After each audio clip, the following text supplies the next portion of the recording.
Welcome to the Bruce and Josh Show. A lot of buyers ask us or talk to us consistently about that we're just going to drop out of the market and we're going to hang tight for a year or two until the market comes down, crashes, whatever word you want to use, and then we can buy at a more reasonable price.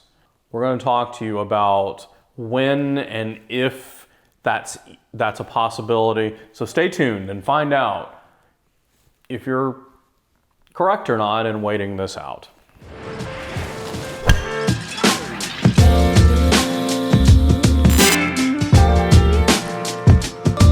right, so back in 2000, well really it started in 2004 and 5. We had kind of a perfect storm. We had a couple of hurricanes in this area that drove inventory to historic lows as people with damaged housing started buying inland in order to just buy a house, get into it, and then rebuild their coastal homes. Nationwide, we were experiencing a combination of very low interest rates for the time. They're lower today, but for the time they were low. And second, lenders loosened all of the credit criteria and the qualification criteria, and so I'm just going to say it, basically anybody with a pulse could buy a house. People that should not have ever bought a house were able to buy a house. So you could do such things as no income documentation.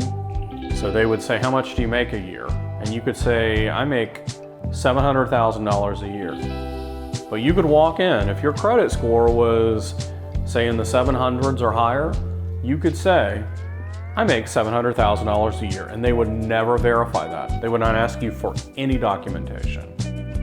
So then on top of that, they would allow you to do an adjustable rate mortgage that started at somewhere about 2%, which was incredibly low. It's still low now, but it was incredibly low back then, when the average interest rate was 5 or 6 or 7%. And you were getting this 2% teaser intro that for 3 years locked you into this rate. So let's say you bought a $400,000 house that you could never have afforded.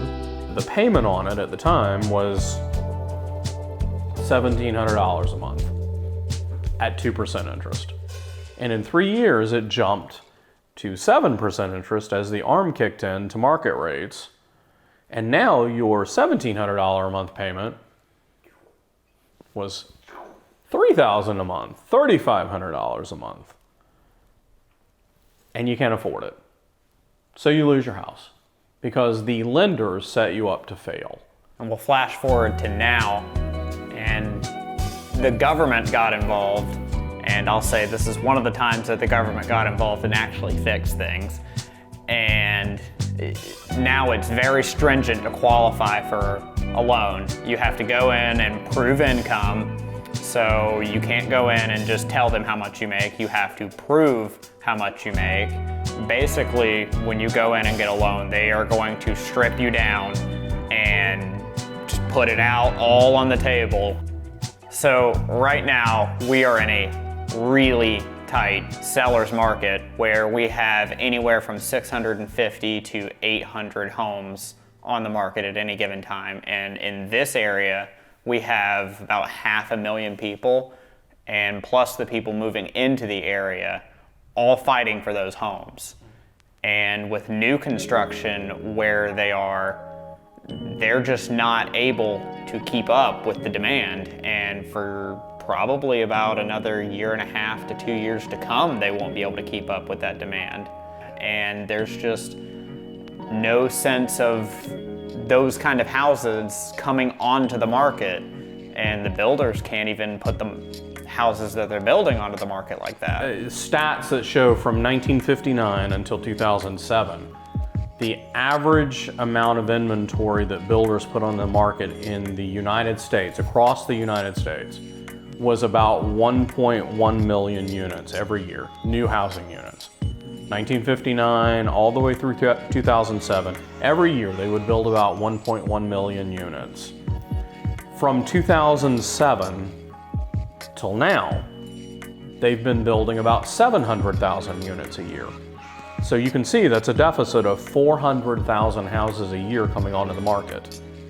So that deficit from 2007 until now means that we are down somewhere about 6-ish million houses. So housing units across the United States, 6 million or so fewer than we should have at this point in order to keep up with demand. So to answer your question on do we see the market crashing or dipping? No, we don't. It right now is just a product of supply and demand, and we don't foresee any kind of crash in the housing market. And I'll further that. I'm a 31-year real estate veteran. And this market,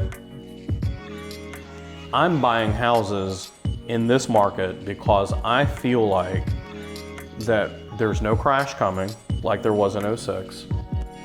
And I know that it's going to take a decade or more to correct the housing shortage. And that means for an entire decade or more, prices are going to just continue to increase. And my portfolio of properties that I own for my future is going to just continue to increase in value. And so my advice to you as a current non-homeowner or someone looking to invest but hanging out at the moment is to jump in. Jump up onto the Ferris wheel, spin around and let it take you on this wild ride. But in the very end, you're going to end up considerably higher in the decade than you are now, and you will have equity in whatever house you buy. I don't know what kind of Ferris wheels he rides, but I hope they don't. I hope they aren't wild. Okay, what I truly meant was merry-go-round. That's what I meant. Not a Ferris wheel, a merry-go-round. That thing is unhinged. If that's wild. One that twirls on the ground, not vertically. All right, and as always, remember to like this video, comment if you have any questions, or if you just want to talk about the market. Follow us on social media and subscribe. And we'll see you next week.